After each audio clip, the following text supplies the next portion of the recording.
Moi! Tää on hirveen jännää. Mä oon jännittänyt koko päivän ja varmaan koko viime yön. Ja nyt mä yritän täällä sitten vaan hengitellä. Hengitellä ja päästä mukaan tähän messiin. Mutta hei, tosi kiva ensimmäinen live ikinä. Ja se on Knit and Wine, joten siis lasi viiniä mukana. Neule on tuolla sivupöydällä. Toivottavasti pystyy jossain vaiheessa neulomaan.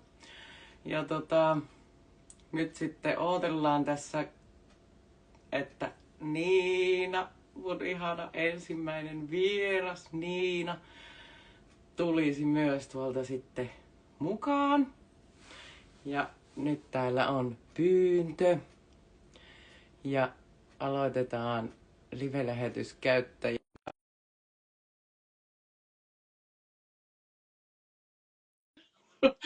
Mut hei, noniin, nyt on pyyntö ehkä tehty. Katsotaan, tapahtuuko sieltä yhtään mitään.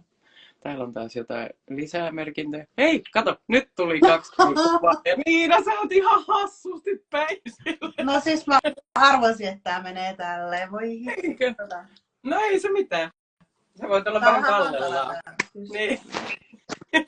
Mulla pitää olla nimittäin laturissa tää puhelin, niin saaks mä sitä nyt? Noniin, mä käännän tätä kanssa vähän tältä ylös. No niin. Kyllä se nyt on jo oikein päin. No nyt se on vähän. Jo oikein. No, tuo. Tää on mulle aika perinteistä, että mä yleensä myös jossain vaiheessa tiputan tän telineen pöydältä ja Joo, ei. kaikkea muuta, mutta nyt se on ehkä sillä kivasti. Sä oot kumminkin tehnyt näitä jo, että mä pelkään kanssa, että mä tiputan ton tosta pöydältä jossain. Ei se haittaa, se on vaan hauskaa sitten siinä vaiheessa. Eihän se mitään. Aina sattuu ja tapahtuu. Hirveän ihana kun tulit. Ihan siis, mua siis jännittää ihan älyttömästi koko homma, mutta siis ihan sikakivaa, että ensinnäkin sinä oot mun eka vieras. Jep. Mitä sulle kuuluu? Ihan hyvä. Vähän hurja meininki tällä hetkellä. Just ollaan keskellä muuttoa tässä, niin sit mä just yritin tehdä tommosen ihanan nurkkauksen tonne olohuoneeseen, mutta siis se on kuin räjähdyksen jäljiltä. Mä en tiedä, missä kaikki sohvatyynyt on ja muuta, niin sit mä oon nyt keittiössä, koska täällä oli nyt tämmöinen siisti tila, jossa ei ole tavaraa hirveästi, mutta että semmoista muuttoa. Uusin kirja on painossa, niin sitä saa vähän huokasta, että se on nyt paketissa siinä mielessä ja nyt on sitten aikaa muuttaa näköjään. Muutatteko te jonnekin kauemmaksi vai johonkin vähän lähemmästi? Onko pitkä matka muuttaa? Ei ole pitkä matka. Tämä Lapinlahden asunto, mikä on tässä, niin tämä vaihdetaan vaan toiseen tässä muutaman kilometrin väli on tässä sitten. No niin. Ei sen isompaa vielä, mutta onhan siinä yllättävän paljon. Mä oon nyt 7 vuotta asunut tässä kämpässä tai asunnossa, niin kertynyt tavaraa, että lankojakin löytyy ihan joka nurkasta, siis käsittämättä vaatehuoneesta ja lasten komeroista ja ihan niinku, mä ymmärrän, siis kaikki ihania yllätyksiä totta kai on tullut sieltä, kun on uusia lankoja, mutta näköjään vähän semmoista hamsterin vikaa, että tykkää jemmata, oikein ihanaa, niin nyt saa sitten niitä selvitellä ihan urakalla. No niin. Millä sä muutat ne? Jolla projekti? Joo, tässä on Ikea-säkkejä ja lihalaatikoita ja kaikkea mahdollista. Ja aina käyty viemässä joka päivä aina autollinen lastia. Ja sitten ensi viikolla sitten tulee vähän isommat vehkeet, niin sitten saadaan nuo huonekalut siirrettyä siitä. No mut sit se on jo paketissa.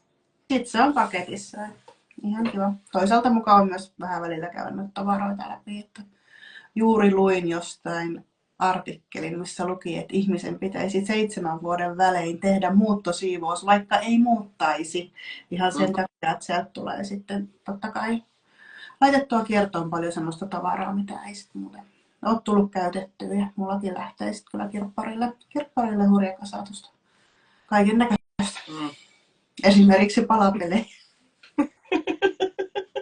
ihan. Onks, Mut se, onks monta palapeliä lähdössä? joo, niitä on. Mä oon aika kova hamstraamaan myös niitä ja samoin äitini. Et meillä on sitten tämmöinen vaihtotalous aina käynnissä, mutta sitten yhteispalapelien määrä on tällä hetkellä niin järeätä, että ne ei mahdu mihinkään. Niin sit nyt tehdään vähän inventaariota, että laitetaan sitten myyntiin sitten ihan ne kaikista lempparimmat. Sitten säilytetään niitä, joita voi sitten tehdä uudestaan ja uudestaan. Ne jää, mutta muut lähtee. Alright.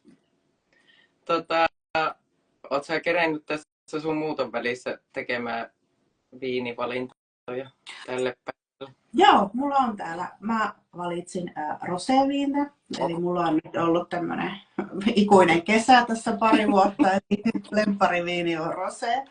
Ollut jo pitkään, että valkkari ehkä toinen ja punaviini on jotenkin jäänyt sitten jo pois. Et se oli ehkä muutama vuosi sitten semmoinen kiva, mitä mä tykkäsin sitten se nautiskella just vaikka neuleen ääressä, mutta nyt se jotenkin on siirtynyt tommoseen vähän kevyempiin tai kepeämpiin. Niin tommonen löytyi nyt tuosta meidän kylän pikkuisesta alkusta. No niin. No, joo, mä naureskelin tässä kanssa, kun mä miehille puhuin, että joku viini pitäisi aukasta. Että ihan hirveätä lespaamista, että mikä onko se Amaronen kättely. Mutta mä arvelin, että tää on tämmöisen niin ensimmäisen kniittävainin tämmöinen niin juhlajuoma. Kyllä, ehdottomasti. Joku kysyi multa, mä en tiedä, mä en pääse varmaan itse nyt vastaan tuonne, mutta kysyi, että mitenkä pääsee katsomaan. Että toivottavasti nyt hoksaavat, että siellä lukee jotain, että on live-tilassa. Hetkinen! Niin, mutta varmaan myös sun puolella sitten noi livet, mutta pitääkö siinä sitten varmaan olla jotenkin mun kanavan kautta? Mulla lukee tuossa väärä toi käyttäjä. Onko? Lukee, mutta vaikka mä olin omalla käyttäjällä kirjautunut, mä oon nyt henkilökohtaisella käyttäjällä. Oho, no niin. Meidän vaihtaa sinne toiseen vai onnistuu? Ei varmaan ole. Eikä se onnistu. Niin. Katsotaan. Mutta on se sun henkilökohtainen tietysti, mutta ehkä sitä nyt ei tarvii sitten. Eikö se ole kumminkin yksityinen? Se ei ole ihan yksityinen, että kyllä sen niin pääsee ihmiset kattoo, mutta että ei tietenkään, jos mä oon mainostanut tuolla firman tilillä. Niin tehdäänkö silleen, että minä poistun ja tulen kohta takaisin? Tehdään. Joo, kokeillaan semmoinen, että mä kokeilen tuolla toisella käyttäjällä. Katsotaan. Joo, pieni hetki. Jos mä pääsen täältä pois, noin. No niin, heippa. Ja nähdään taas kohta toivottavasti. Ei näihin pysty kyllä varautua. Ei mulla ole mitään hajua aina, että mitä kaikkea täällä somessa tapahtuu. Mutta täällä ihmeen tälle helposti ainakin tämä ensimmäinen meni ja nyt tuli näitä pyyntöjä. Nyt tuli oikein näköinen viinalaitinen design täältä. Ja sitten katsotaan meneekö se yhtä sukkelasti takaisin sinne vai pitääkö mun vielä jotain tehdä. Noin, sitten takaisin. Hyvä, nyt löytää sitten kaikki mun firman tilinkin seuraajat. Ja heille tulee ilmoitus, että on live käynnissä, niin sitten toki pääsevät sitten katselemaan. Mutta meni vähän alkuun hassusti, että olin väärällä käyttäjällä täällä. Ja sitten katsoin vaan tuossa yläreunassa, että kun siinä pyörii, mulla on nuo käyttäjät, että siinä lukee nyt se nipistys, mikä on henkilökohtainen. Ja sitten ihmiset kyselee, että miten ne pääsee kattoon. Niin. Eipä käynyt mielessäkään, kyllähän mä näin mitä mä hyväksyn tuossa. No ei mitään, ei ollut paha tässäkään. Hei, onko sulla syksy tietysti ihan hirveä kiire? Semmoinen, niin että puikoilla 550 000 asiaa. Joo. No nyt mä oon tehnyt sukkia, kun mä tein niin paljon niitä neuleita tuohon uuteen kirjaan. Että sitten tuli jo vähän semmoinen, että pakko saada jotain nopeeta, mikä valmistuu pikkusen äkimmin. Että, nyt on sukkia ollut paljon puikoilla ja toki ainahan mä neulo, että nyt on tämä vuosi on ollut vähän semmoinen, että ei ole edes ollut oikeastaan minkäänlaista neulontataukoa. Monesti mulla kesällä on, mutta nyt oli tuo neulekirja työ alla, niin sitten ei päässytkään mitään semmoista taukoa siihen. Mutta joo, messot on alkanut pyöriä, että 2 messot jo käyty ja Tampereen messot on tulossa ja muutamia tapahtumia ja käsityöristeilyä viikon päästä. Ja siis joo, kyllä näitä on syksy on tämmöistä neulojan ja neulesuunnittelijan kulta-aikaa, että silloin tapahtuu paljon. Paljon ne ihmiset neuloo sit kesän jälkeen ja sit pitää ollakin menossa joka paikassa. Niin. Onko Tampereen messujen jälkeen vielä joku toinen messusta, vai onko ne nyt vähän niin kuin The-messu, joka päättää syksyn? Joo, ne on ne varmaan ne kaikista isoimmat. Olen sitten Oulussa joulukuun puolivälissä on tämmöinen Scandinavian Design Market-tapahtuma, viikonlopun tapahtuma, niin nyt on ekaa kertaa sielläkin sit mukana, mutta siellä on sitten ehkä, toki on mulla kirjoja, ohjelehtiä, lankapaketteja mukana, mutta sitten on myös noita valmiita vielä sukkia. Et se on ehkä vähän semmoinen paikka, missä ihmiset tykkää ostaa sitten lahjoja myös. Niin valmiitakin sukkia, niin mulla on sit, koska mulle on kertynyt niitä aika hurjasti, niin mä oon nyt ajatellut, että ehkä mun pitäisi vähän luopua niistäkin. Laittaa sukkia sitten kiertoa, että pääsevät jonkun käyttöönkin, eivätkä vaan ole siellä mun kaapissa. Niin. Ja eikö ne marraskuun puolivälissä, niin sehän on ihan täydellinen hetki niin kuin hommailla joululahja. Joo, kyllä. Siis Tampereen messuthan on kyllä myös semmoinen muutenkin niin eeppinen käsityötapahtuma, että siellä on se ihan oma tunnelma ja meininki sit se koko viikonlopun ajan. Ja niin hurjasti katsottavaa ja näettävää, että vaikka mä oon ollut siellä vaikka kuinka monena vuonna, niin mä oon vieläkin ihan silleen häkeltynyt siitä määrästä, mitä siellä on ja mitä kaikkea ihanaa siellä on. Ja sitten mulla on yleensä sisko mukana sitten niin pääsee itsekin välillä vähän kiertämään. Ei tarvitse koko ajan olla siinä omalla osastolla, vaan vähän pääsee sitten kurkkiin muutakin. No, sehän kuulostaa kivalta. Onko se koko viikonloppu vai onko se pitempään? No perjantai, lauantai, sunnuntai on ne messupäivät, että 3 päivän messu. Aina meet. Torstaina meet jo laittelee. Joo, vähän pätkii sulla aina joku sana, niin joo. Kun mä vaan, että meet, mä että no meen, mutta torstaina meen. Kyllä, laittelee osastoa ja sitten perjantai-aamuna alkaa messu, niin sitten pääsee sinne hulinaan. No niin. Hei, mä huomaan, että mä edes rupean ottaa neuletta tuolta käsiin. Niin kun mulla on tässä niinku tuossa kanssa. Mä yritin miettiä, että mitähän tässä ottaisi tuohon käsiinsä neulottavaksi, mutta jotenkin tuntuu, että tuolta ei nyt oikein löytynyt mitään semmoista, missä ei tarvitsisi hirveästi keskittyä. Joo, se on mä rupesin tekemään kyllä tuommoista niin mallitilkkua, että eikö se ole kumminkin ihan... No se, joo. Sulla on kyllä ihan muutenkin hurjan, musta tuntuu, että sulla tulee niinku tommosia takkeja ja puseroita ihan hurjalla vauhdilla aina, että mä mietin, että neuloksia ihan koko ajan.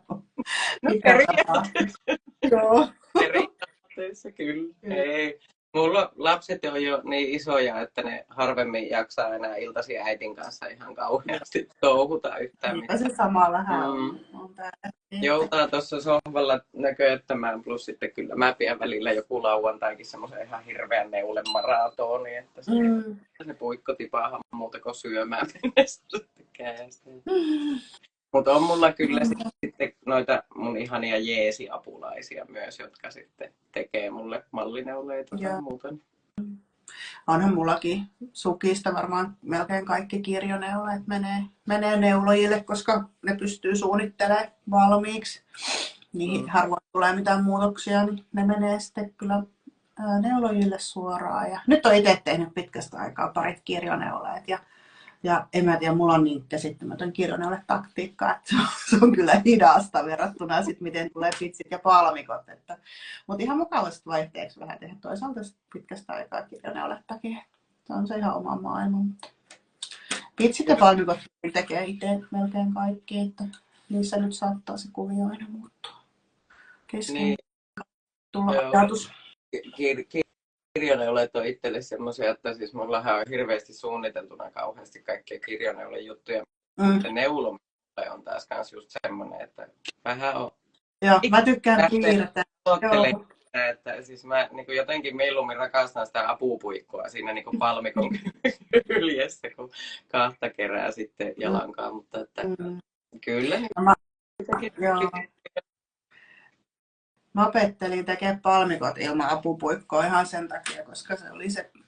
No tosta just kun siivosin kesällä autoon, niin aika monta palmikkopuikkoa löytyi sieltä penkkien välistä ja silmukkamerkkejä. Mutta et siis se on se, että kun mä aina hukkasin sen puikon.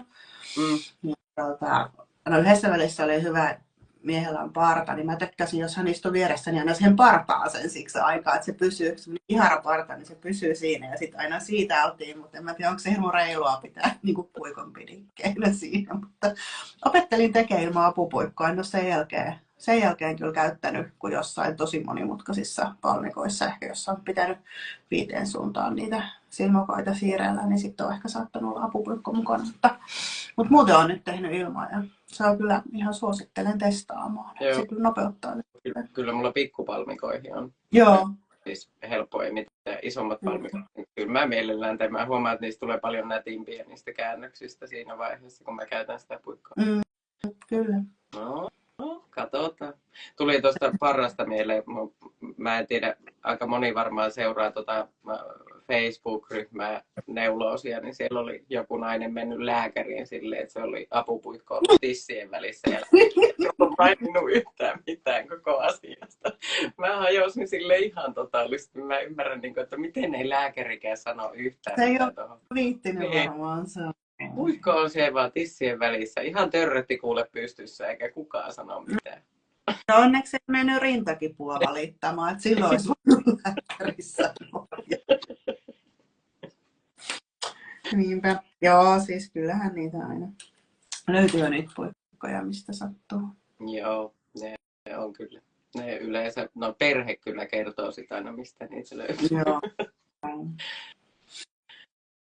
Joulu on tulos. Onko se jouluihminen? No mä aina sano, että mä en ole jouluihminen, mutta sitten mä ehkä loppujen lopuksi kumminkin on. Sitten siinä lähempänä tulee sit se, että pakko saada jotain. Ja sitten tykkään semmosesta tunnelman tekemisestä. En ehkä semmosesta joulukrääsästä, mutta sitten niinku muuten sen joulutunnelman tekemisistä. Että kyllä se on kivaa ja sitten niinku jouluna kanssa semmoinen tietty, tai jouluaikaa semmoinen tietty rauhallisuus ja semmoinen chillailu niin on ihan parasta. Ja hyvä ruoka ja hyvät kynttilät ja valaistus ja semmoinen tunnelma, niin se on parasta. Onko teillä aito kuusi? Joo, no on ollut nyt yleensä kyllä. Tai tuolla meidän niin Rantsilan talossa, isompi talo, niin tietysti siellä on ollut aito kuusi ja sitten tässä Lapinlahden asunnolla on kyllä yleensä sitten ollut muovikuusi. Vähän vaihdellen, mutta sinne isompaan taloon mahtuu sitten se kuusikin vähän paremmin. Kuusi. Joo. Onko teillä joku semmoinen oma jouluperinne juttu? Onko se niinku mitään? Että... Ei varmaan sen kummempaa, että miehellä on vuorotyö, niin sehän menee ihan senkin suhteen, että missä ollaan ja millä kokoonpanolla ollaan ja muuta tämmöistä, niin vaihtelee hyvin paljon. Mutta kyllä se ruoka siinä, joskus se saattaa se joulunvietto ollakin 25. päivä, jos sattuu sillä, että on koko päivä jo aattona töissä, niin sit syödään jouluruot ja muut sitten seuraavana päivänä. Niin. Vaihtelee vähän. Joo. Meillä on semmoinen mies ja kinkku. Niin, joo. Joo. Mä haluan aina luullisen kinkun, vaikka se on todella iso. Me ei syödä itsekin kinkkuja koskaan, että sit pitää jaella niin tyyli iskelle ja muille kaikille, mutta se on ollut semmoinen niin hauska mies ja kinkku, koska mies aina väittää paistavansa sen päivällä, hän laskee sen jotenkin niin, että se on sitten valmis ajoissa, niin ainahan se on joskus. Ei se ikinä ole. Aina keskellä yötä. Se on käsittämätön systeemi. Se pitäisi aamuyöstä varmaan mennä laittaa, niin sitten se voisi olla varsinkin kun iso kinkku on, niin kyllä se usein vaatii vähän enemmän kuin se ajatus on. Niin sit sitä paistoaikaa. Mm. Neulotko sä joululahjoja? En. No oikeastaan mä oon kyllä neulonut mun miehelle sukat aina, mutta mä en tiedä, onko se nyt joululahja, koska hän ei saa pitää niitä ennen kuin niistä on otettu kuvat, koska se on joku uusi malli kumminkin. Kyllä. Joo, ja nyt oli sitten oikeastaan monta kuukautta no viime jouluna sain vain yhden sukan valmiiksi, kun oli vähän hätä, niin mä annoin sen yhden sukan, ja toinen tulee sitten helmikuussa syntymäpäivänä. Mutta eihän silloinkaan saanut niitä vielä käyttöön, koska sitten huhtikuussa vasta kuvattiin sitten yhteen lehteen ne sukat, niin hän sai ne käyttöön. Vähän silleen varauksella noita lahjoja, mutta sitten kyllä mä niinku aina kerään siskoille ja äitille sitten niistä sukista, mitä on, niinku, on neulonut johonkin lehteen vaikka tai muuta. Et kun osasta lehdistä saa mallikappale takaisin, kaikista ei, mutta että ne mitä tulee, niin kyllä niitä on kerätty aina. Niin palkkaan sieltä sitten semmoiset jokaiselle sopivat pakettiin. No niin mä mietinkin, että et sen varmaan ihan hirveästi kerkeä Joo, mulla on joku ihmeellinen kuvitelma aina, että siis näitä meemejäkin on tosi paljon. Että tämän viikon, niin sit helpottaa, tai tämän projektin kun tekee, niin sit helpottaa niin se kiire. Tulisi joskus semmoinen seesteinen aika, mutta sitten vaikka nyt ei ihan välttämättä olisi mitään hurjaa kiirettä siinä, niin kumminkin tulevia projekteja aina paljon. Ja tietää, että no okei, että ensi vuonna on esimerkiksi huhtikuussa tietyt deadlineit ja muuta, niin sitten nyt kumminkin rupeaa sit siinä jo tekee, jos ei muuta ole, niin sitten siinä niin sanotusti, kun pitäisi olla se helpompi hetki. Niin. Mutta joo, kyllä niitä aina. Ja sitten kun on kaikkea muutakin elämässä kuin pelkästään työ. Käsittämätöntä.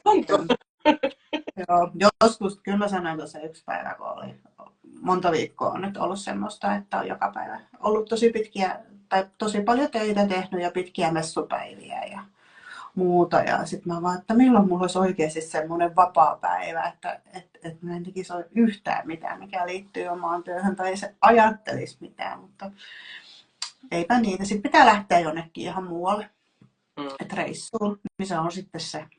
Ja ei mihinkään käsityöristeilylle vaan. Ihan niin kuin jonnekin Lappiin pyöräilemään tai... Tämä eikö riitä, että lähtee karnaluksiin? Joo.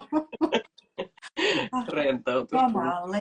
Niin. Mutta sitten se vaatii sen, että sitten lähtee ihan ja sitten tekee sen päätöksenkin, että ei katso sähköposteja, ei avaa tietokonetta. Kyllä mä sen silti otan aina matkaa jostain syystä. Et ehkä joku hätä, että jos oikeasti jossain onkin joku katastrofi, mikä pitää korjata, niin totta kai semmoisia. Silloin ihmiset kyllä toki soittaa siitä, että nyt on pirun merrassa, että täällä on tämmöinen. Mutta että eipä niitä oikeastaan sattunut semmoisia, että aina välillä pikku mokia, mutta ne nyt on aina ollut korjattavissa. Et nytkin oli tuohon isänpäiväsukkaan, niin värikoodissa oli 1 vaihtunut 0 ja sitten kaikki laittaa viestiä, että ei ole olemassa tämmöistä väriä. Mutta että onneksi se sieltä sieltä sitten. Niin. Mä mietin, että onko sä sitten käynyt, tai että onko sulla nyt suunnittelee joku semmoinen loma? No ei ole nyt edes mitään. Että kaikki on jotenkin käsityöjuttuja. Et vähän semmoiset pikkujoulut on, mutta nekin on käsityöihmisten kanssa. Olen tulossa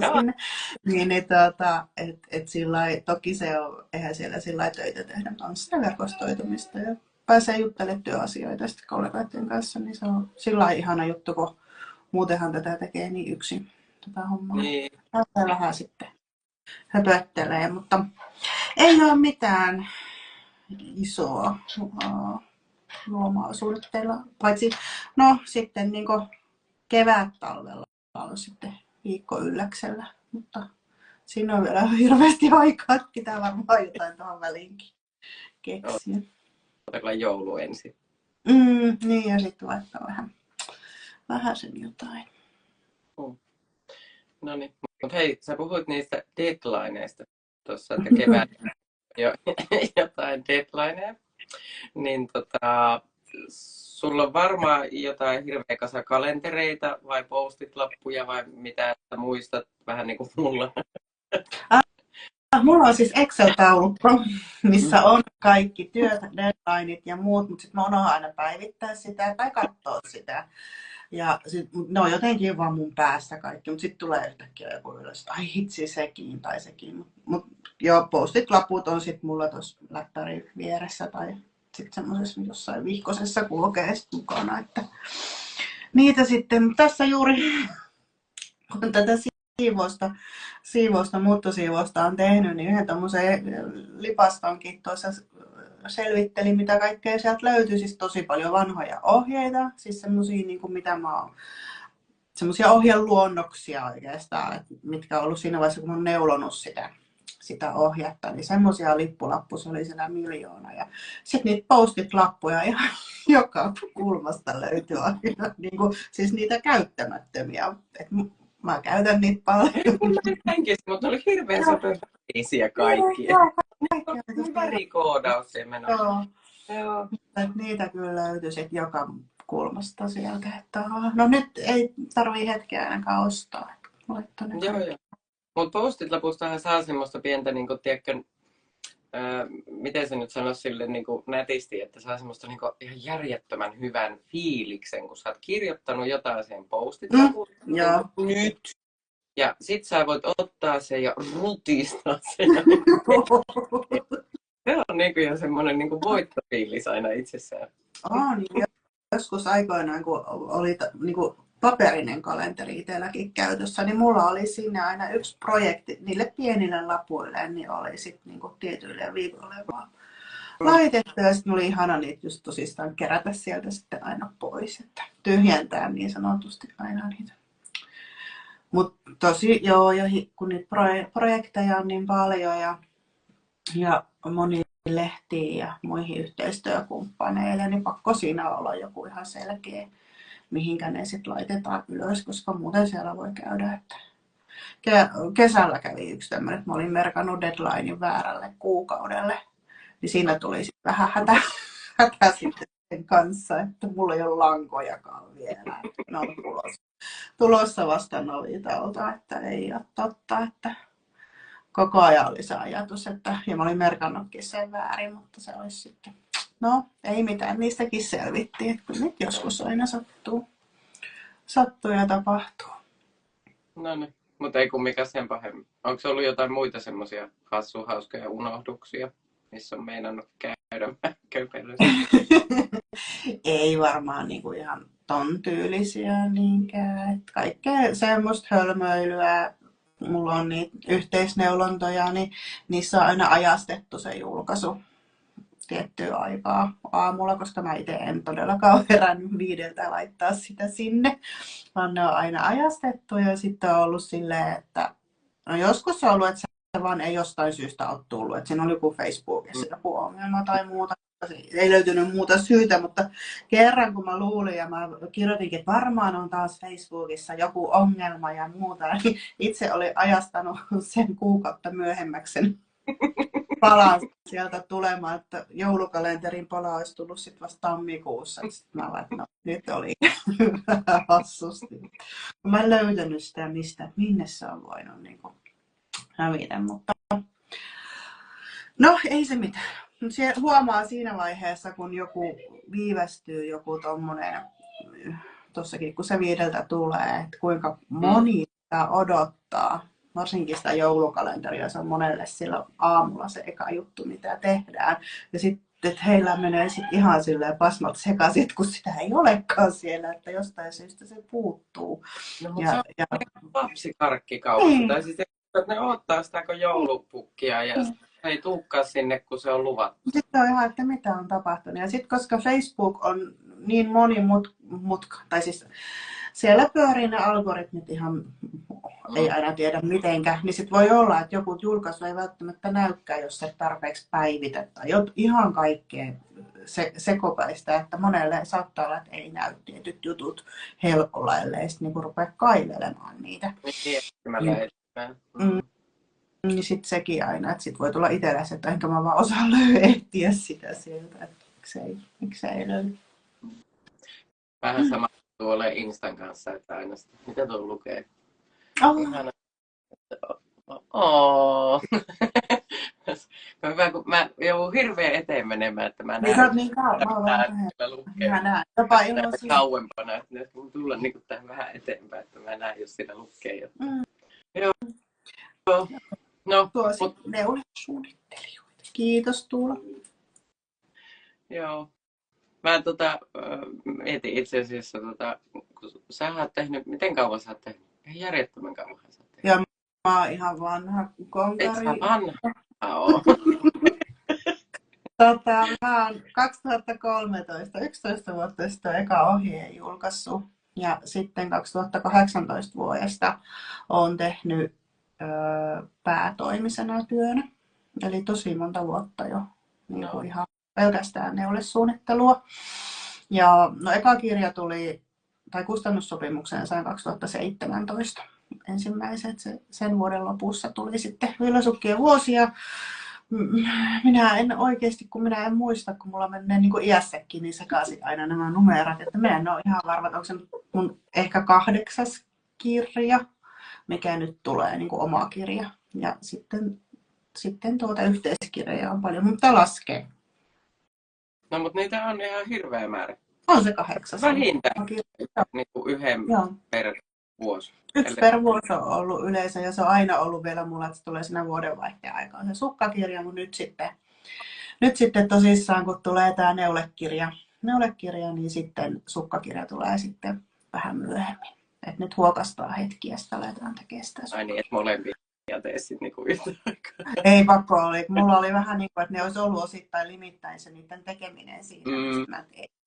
Ei pysty, ei kykene, pakko. Niin paljon kaikkea muitakin projekteja ja muuallekin suunnittelen niin paljon, niin sitten ei mene ihan höpöhommaksi se koko touhu, että kun ei muuta tehdä ja sitten tulee semmoinen. Ja koska tuo on ollut itselle kaikista ehdottomasti haastavin toi neulekirja, että se on ollut ihan niin kuin tosi. Mä oon niin paljon joutunut opettelemaan uutta ja sitten myös kohtaamaan sen tosiasian, että toki mä oon neuleita tehnyt aiemminkin ja ihan silloin kun olen aloittanutkin, niin paljon tein lapsille erilaisia neulevaatteita omasta päästä. Ja ommellut on myös paljon, että kyllä mulla on niinku, sillä lailla on homman perusperiaatteet kasassa, mutta sitten oli muutamia semmoisia, että ne olisi vaan ollut niin järkyttävän vaikea toteuttaa se lopputulos, mitä mä olisin halunnut joihinkin neulaan. Ja siis, että en mä voi tehdä tämmöistä, että kun mulla itselläkin on ihan hirveitä haasteita, niin että mä en osaa kirjoittaa sitä sitten sillä lailla, että se olisi niin kuin mukava neuloa kenenkään. Että vähän niin kuin suuruudenhulluja juttuja oli siellä. Sitten joutui vähän niin kuin rauhoittua joidenkin neuleen. Jos joku soi tuossa. Niin, Toisaalta se on aika hauskaa, jos sulla lukisi kirjassa, että katso YouTube-video. Joo, että kun mä en vaan nyt osaa pelittää tätä. Tämä on niin, en osaa vaan kirjoittaa. Mutta se, mut kirjasta tuli tosi paljon just sellainen, mitä mä tein alkuun tosissaan sitten. No, kustannuspäällikköhän oli niinku sillä, että teet semmoisen kuin teet ja hänellä oli tosi kova luotto ja muuta, mutta sitten esimerkiksi kun kirjaa lähdettiin markkinoimaan tai että sitä etukäteen ketä tilaa sitten ennen kuin heillä ei ole mitään tietoa minkälainen sukkakirja pystyy joku Prismakin tai muu niin ostaa sitä jo, tai tilaamaan sitä jo ennakkoon vaikka kuinka, koska ne tietää mitä sieltä on tulossa. Mutta sitten tämmöinen neulekirja, niin sehän oli sitten, että kun ei niinku yhtään, niinku, että jollain se pitää myydä myös sitten näille ostajille jo etukäteen se kirja, niin sitten mä tein semmoisen PowerPoint-esityksen siitä, että mitä mä siihen kirjaan olen suunnitellut ja minkä tyylisiä. Ja osa malleista pohjautuu mun sukkamalleihin, niin tietysti niistäkin sitten vähän siinä, että minkälaista olisi tulossa. Ja se oli itsellekin semmoinen hyvä ohjenuora sitten, kun sitä kirjaa lähti tekemään, että oli kerrankin niin kuin kunnolla jäsennelty se runko. Ja sitten aika lähelle sitten tuli kyllä just semmoinen, mitä sitten siinä vaiheessa kuvittelin, että tulee. Mutta tosi paljon vaatii työtä. Isot neuleet on aina isoja neuleita ja sarjottaminen on ihan hurjaa hommaa. Ja hommaa sitten. Ja, Matikkaa se harjoittaminen. joo, mutta mullahan on tosi vahva matikka ja mä oon entiseltä oikealta ammatiltani kirjanpitäjä. Sillä lailla niin luontevaa se laskeminen kyllä, mutta kyllä mä siis niin monta kertaa laskin ne uudestaan ja vielä kerran. Ja kaikki kootet, niin kuin varmasti täsmään ne silmukoluvut, että ne ei voi olla niin kuin ihan, että siellä olisi joku heitto. Toivottavasti ne nyt menisi kaikki oikein. Mutta kovan työn takana oli se kirja. Ihanaa, että se on nyt valmis. No niin. Hetkinen, milloin se on nyt? Siis onko se tullut jo vai onko se nyt ennakkotilattavissa? Se on painossa nyt, eli sen pitäisi tulla 4.11. alkavalla viikolla. Mä yritin lukea, mitä tuolta lukee, mutta mä en kerennyt lukea. Täällä on ennen neulomista virkkasin paljon, Niinan ohjeilla opin pitsineulonnan. No niin. Yes. Joo, hyvä.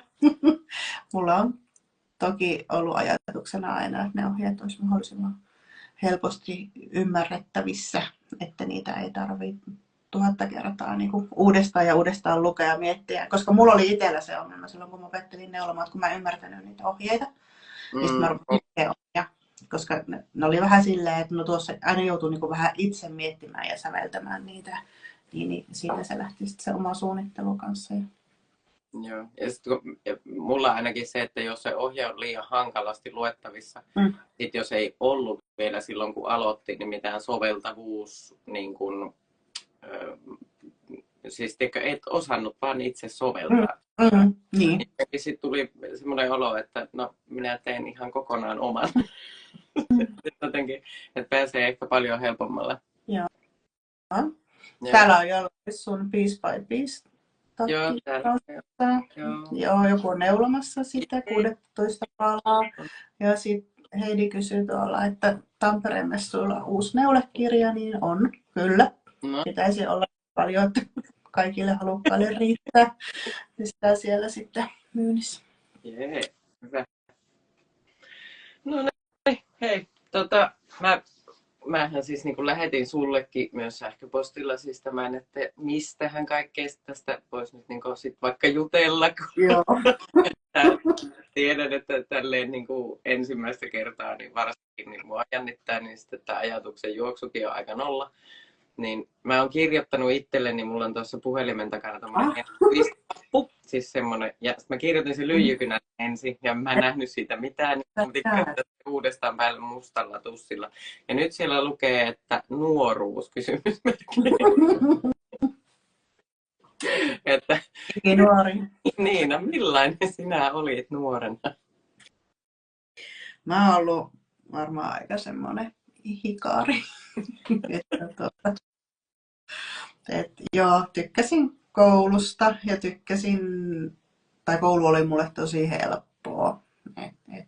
Hyvät numerot oli aina ja tykkäsin lukuaineista ja erityisesti matematiikka oli aina suuri intohimo. Niin en tykännyt käsitöistä enkä kuviksesta, mutta meillä oli kyllä tosi huippukässä ope, että siellä oli kyllä tosi mukavaa niin kuin yläasteellakin aina käsityötunnilla.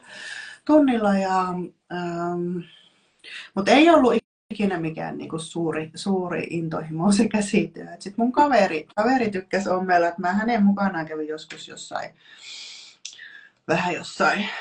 niin kuin mukana sitten jollain kurssilla, sit kun hän teki itselle jotain vaatteita, niin vähän kattelee, tai varmaan niin kuin viihdyttämässä seuraneidinä ja muuta, mutta sitten itse on sitten 21-22-vuotiaana, kun esikoista odotin, niin silloin sitten opetellut uudestaan neuloa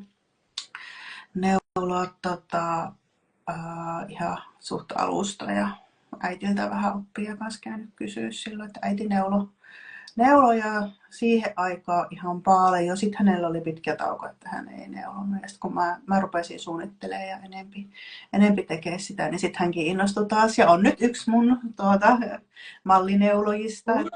Me tänään just yhden ohjeen sinne neulottavat. Äiti neuloo sitten. Sitten niitä tykkää tehdä ja on nyt hurahtanut sit puseroihin kanssa myös. Pitkä oli sitä mieltä, että hän ei niitä lähde neuloa, että ne on niin isoja. Niin se vaan vie mennessään tuo neuloimista. Joo, se on jännä se pusero. Joo, no se on sama Mä olin kanssa, matikka oli tosi helppoa ja kaikki muut lukuaineet oli tosi paljon helpompi. No paitsi siis saksa ja historia, mutta Muuten. niihin piti lukea aina sitten. Että kaikki muu meni sitten silleen aika suhteellisen helposti. Ja matikka ei kyllä koskaan tarvinnut tehdä läksyjäkään. Mä en muista koskaan koulun käytävällä ehkä jonkun väkertin joskus, mutta käsitöistä en tykännyt yhtään. En yhtään. Mä en ymmärrä. On jännä, miten se on pyörähtänyt. Ei, mä muistan jotenkin, mä yritin jotakin lapasta varmaan neuloa yläasteella ja en mä varmaan edes saanut niitä valmiiksi. Tai sitten jos mä sain, niin se oli kyllä tuska ja työtä. Mutta... Ja liekkö mennyt ihan kätteenkään. Tuotokset. Niin, voi olla, että se peukalo jäi tekemättä, mikä on aika perus. No.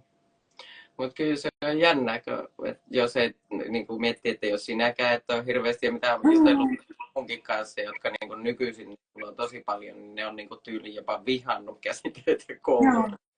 Ja nyt Mutta monilla saattaa olla siinä, tai mitä on kuullut kanssa, kun on jutustelu, ja messuillahan nämä on ihan parhaita nämä kaikki jutustelut. Mulla oli silloin korona-aikaa, vaikka mä olen vähän tämmöinen erakkotyylinen ihminen, että tykkään enimmäkseen olla siellä omissa oloissa, mutta sitten korona-aikaan, kun ei ollut niitä messuja eikä mitään, niin mullahan tuli jostain hirveän ikävä niitä. Että kyllä se niinku, ne on raskaita sosiaalisesti ne viikonloput, mutta kyllä mä tykkään hirveästi, että ne ihmiset tulee ja sitten kun ne tulee juttelemaan kaikkea muutakin, että ei vaan niinku, että ne tulee ostaa jotain, vaan ne tulee vaikka sanoa, että mulla on nämä kaikki, sun kiire. Ja mun mielestä on ihana, että ne tulee sanoa sen ja sitten moni käy kiittelee ja kertomassa niitä tarinoita, että mikä on ollut heidän ensimmäinen malli, mitä he on lähtenyt neuloon. Ja sitten tulee paljon näitä ihan, että mä oon ruvennut vaikka 50-vuotiaana neulomaan, että kaveri houkutteli johonkin yhteisneulontaan mukaan. Että se on helppoa, että kun siinä tulee se pieni pätkä vaan päivässä, että no hän sitten, ja sit siitä se on lähtenyt se hurahtanut sitten neulomaan. Että tosi paljon. Ja sitten saattaa olla sellaisia ihmisiä, jotka tulee sanoa, että he on ruvennut eläkkeellä. Et ehkä silloin on, nuorena ovat tehnyt, mutta eivät niinku muuten ikinä. Ja ajatelleet, että käsityöt ei ole niinku heidän juttu, mutta sitten on tullutkin. Et se voi tulla ihan milloin vaan sit se innostus siihen. Niin, se iskee se kärpänen, jos on. Ehkä se on, mulla se varmaan oli noin lapset. Et sit mä en tiedä, en mä edes neulonut niinku lasten vaatteita missä vaiheessa. Enkä muista, että milloin olisin neulonut lapsille ihan hirveästi omillekaan. Mutta että se jotenkin tuo sen semmoisen oman rauhan ja hetken. Kun se ottaa, niin se on ehkä se ollut se juttu, mikä sitten olisi. Mutta joo, on tää ollut kyllä aika hauskaa. En tiennyt ehkä pari vuotta sitten, suunnittelijan homman lähdin, että millaista tämä ihan oikeasti on. No niin, opittu. On, ja sitten kun jokaisella neulesuunnittelukin on Suomessa semmoista, että eihän siihen ole mitään, niin kuin, että millainen suunnittelija sun pitää olla, tai mitkä koulut sun pitää käydä, tai minkälaista työtä sun pitää tehdä. Että jokainen tekee sitä niin kuin omalla tyylillään, ja tosi paljon sovittaen siihen omaan muuhun elämään. Että se on niin kuin sillä lailla, että jokaisella on se ihan oman näköinen tarina siellä taustalla. Että harva tekee esimerkiksi sillä lailla kuin mä, että ihan pelkästään ja koko aikaa sitä. Niin, ei varmaan montaa suunnittelijaa Suomessa tekee sitä pelkästään niin kuin neuvottelua. Mutta ja sitten, niin. Mutta se on siis jotenkin, siis mä muistan joskus, kun mäkin olen seurannut sua niin kuin ihan ikuisuuden ajat. Muistan jonkun päivityksen ikuisuusaika jostain punttisalista. Siis mä en tiedä, miksi se on jäänyt mieleen, mutta sä oot ollut punttisalilla ihan vaan sen takia, että sun pitää purkaa paineita neulomisesta. Niin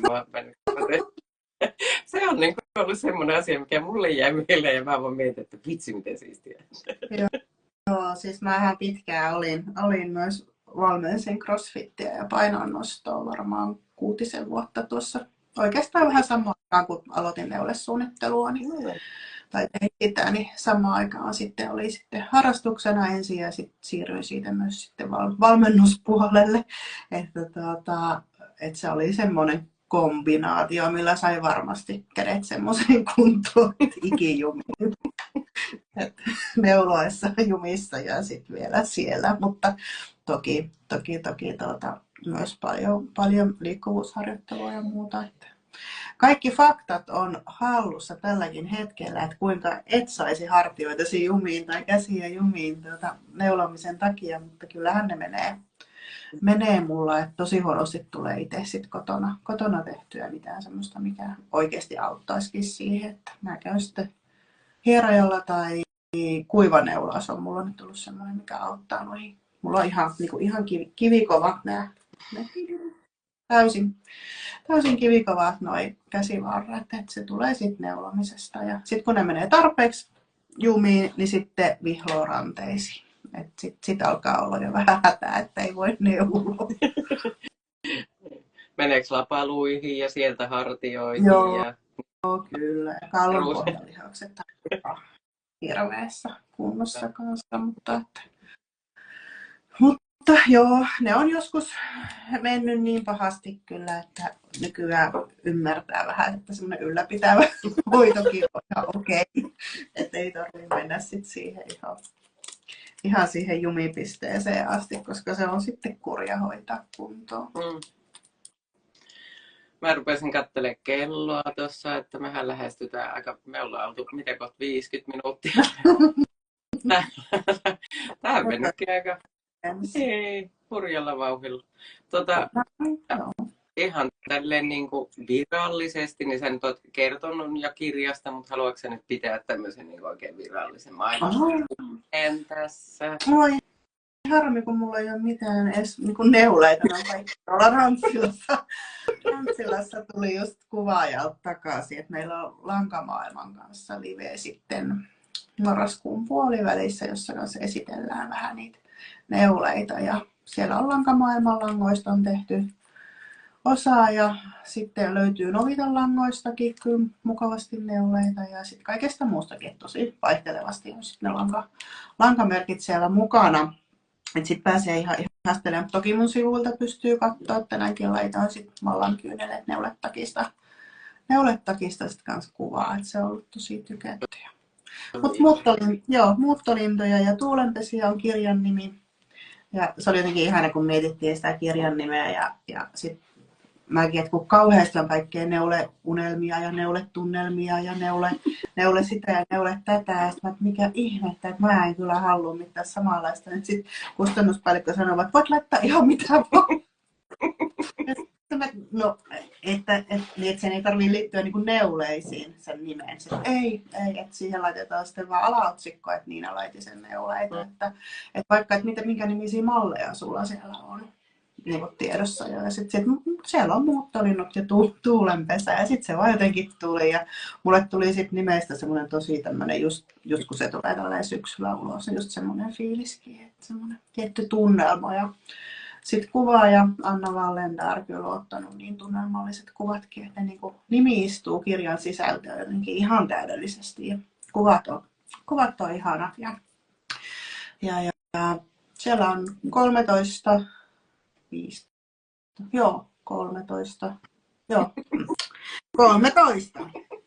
Matematiikka oli se vahva alue. 13 puseroa, josta osa on kaarokenneuleita, osa on ihan sitten tämmöisiä niin sanotusti, että omellaan sitten saumoja ja hihoja vähän kiinni, että ei ole ihan niin kaarokenneulet nyt menee, että niin tarvii mitään ommellakaan siellä jälkeenpäin, mutta sitten on muutama pusero semmoinen vähän erimallinen. Vähän joutuu ompeluhommiinkin, mutta mahdollisimman paljon on niissäkin käyttänyt, että neulotaan pyöränä, eli ihan vaan kaikki ihan pakolliset on sitten tasona. Ja sitten on 3 neuletakkia ja sitten on 2 huivia, eli vähän semmoinen paketti, että halusit siinä on vähän jotain pikkusen muutakin kuin vaan niitä puseroita. Langan vahvuus on ehkä, sanotaanko, että 4 ja 4,5 puikoilla neulotaan suurin osa. Sitten on paksumpiakin ja sitten on muutama ohuempikin. Hyvin monipuolinen kirja ja tosi paljon on saanut kyllä positiivista fiilistä aikaa ihmisillä, kun on nähnyt kuvia, että odotetaan innolla. No odotetaan kyllä. Siis ne Annan kuvat on tosi ihania. Siis se, mitä Annan kuvia muutenkin nähnyt. Kyllä. Taitava. Ja sitten tuolla joku kirjoitti äsken, mä vaan sain vilaukselta, kun luki, että kirjan nimi on Loistava. Niin se oli hyvä. Joo. Musta on ihan kun se on vähän erilainen. Niin. Et se on ihana. Ihana, että on myös kustannuspäällikkö Anna on pakko aina myös kehua, että hän on tämmöinen tietyllä lailla myös vähän ennakkoluuloton ja heittäytyjä näissä kirjajutuissa ja on kyllä aina ollut tosi isona tukena noissa projekteissa, että mukava tehdä töitä aina ammattitaitoisten ihmisten kanssa. No niin. Hei, kiitoksia. Tää oli ihan Mä en neulonut mitään. Mua jännittää edelleen vähän, mutta ei ihan niin hirveästi, kun mua jännitti 20 minuuttia ennen tätä aloitusta. No hyvinhän se meni. Niin, ensimmäiseksi liveeksi, niin kyllähän tässä nyt hengissä selvittiin. Joo. Ja hyvin tälleen lepposasti mennyt tämä aika. Kyllä. Hei, me nähdään marraskuussa, nähdäänkö me? Joo. Joo. Ja no, en mä tiedä. Aika käy hyvin vähin tässä. Ja toivottavasti tulkaahan kaikki Tampereen messuille, ketkä pääsette kanssa, niin moikkailee ja semmoista. Ja kiitos. Sulla on, lisät vielä kerro. Sohvi käy sieltä. Voisin veikata, että Lankamaailmalla on sohvi siellä. Joo, niin mäkin arvelisin. Hyvä live. Kiitos. Mutta sulla on sitten muita vieraita tulee nyt taas aina. Onko sulla viikoittain vai? Ei ole ihan viikoittain. Eli seuraava Knit and Wine live on 8.11. Ja silloin me joudutaan aloittaa kello 17, koska mä menen itse katsoa Mika Eirtovaarasta kello 20, niin se on vähän sit varmaan semmoinen etkot. Mutta mä vähän niin kuin mietin, että mä en paljastaisi vielä, että kuka on sit tulossa, että mä paljastelen. Joo. Mä mietin, että nämä voisi olla niin kuin ehkä maksimissaan 2 kertaa kuukaudessa, että ei nyt ihan menisi pelkästään viinijuonniksi itse. Joka viikolla. Pakko. Jos vähän jotain muutakin aina välissä. Mutta 8.11. perjantaina niin on kyllä semmoinen julmettuman hieno blondinainen tulossa sieltä sitten, että vaihdetaan tummatukkaisesta blondiin. Kyllä. Hyvä, mutta oli tosi mukavaa. Kyllä. Jatketaan tästä. Mä jatkan pakkaamista, mutta onneksi on viiniä. Menee ehkä Yes. Hei, kiitos ihan sikana ja nähdään marraskuussa ja jutellaan sitten lisää. Joo, hyvä. Moi. Moi.